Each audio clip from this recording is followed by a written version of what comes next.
Hi everybody, this is Mike Bates from Refined Fitness Studio, also the Windsor Star. This week's article I will be talking about the problems associated with traditional sit-ups and even abdominal crunches, and give you an example of both for those of you that might be living in a cave. A traditional sit-up would be done something like this, where we're coming all the way up, and a crunch would be done something like this. The main problem with these two exercises, if you see this as your spine, we're putting our spine into what's called spinal flexion, and we know, based on the research in particular, a lot of research from Dr. Stuart McGill, that anytime we're putting our spine into spinal flexion, even in this position, but specifically in a position where we're lying on our back, which is more of a weighted position, that's putting a lot of stress on the discs which support our spinal column. So we really want to stay away from those types of exercises. Well, those might be traditional exercises that you've seen for a long period of time. Dr. McGill and myself highly recommend that you remove those exercises from your exercise routine. So you might ask, what do I do instead? Well, you've got lots of options. In the article we list them, but I'm going to give you demonstrations of a few of them. So the first one is a plank.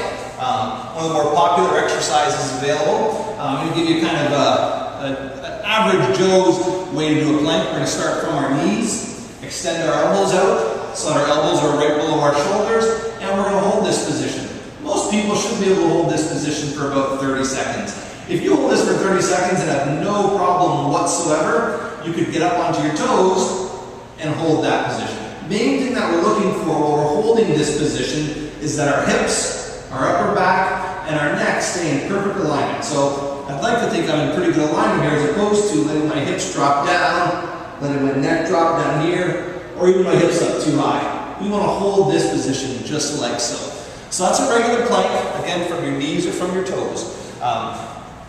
Another option is a side plank. Again, we can do this from our knees. So I've got my elbow underneath my shoulder. I'm going to come up to the side. I'm going to hold that position. We're going to feel this out in our oblique area, outer abdominals.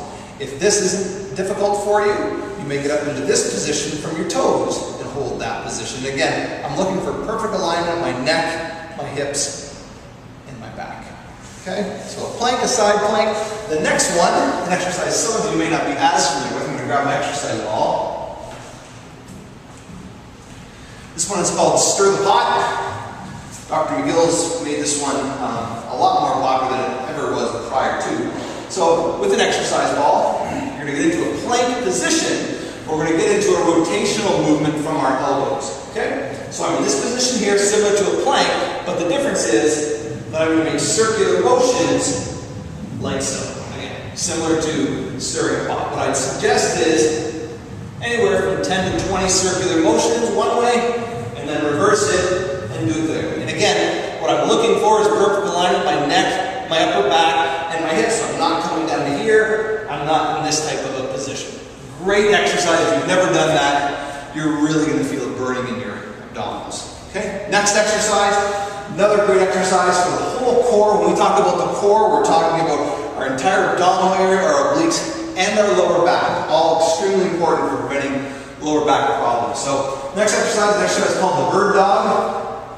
Let me get rid of my exercise ball here. Going to get on all fours, and we're going to go opposite hand, opposite foot. Come up, hold it for about a second, come back down. Now what we're looking for here is really good alignment in my shoulder and in my glutes so that I'm, again, forming more of a table as opposed to getting off kilter, letting one up and down. So here, under control, again, my neck's in alignment, my neck's not down here, my neck's not up here, and we're alternating these. A couple sets of 12 to 15 repetitions would be great for that exercise. That bird dog exercise is kind of unique in that it's not an exercise that you're going to feel really fatigued by at the end, but it's a super exercise, something you can do literally probably every day. Last exercise, it's called the bridge. Another great exercise, the core being the theme today. Our head's going to rest on the floor, hands nice and flat, feet close to our butt, but probably about two hip palms away from your butt. You're going to push up from your feet, keeping your hands on the ground, and your head's going to stay on the ground. So all we're going to do is come up, so that we form a nice flat, again, table, diagonal table, hold that for about a second. Come back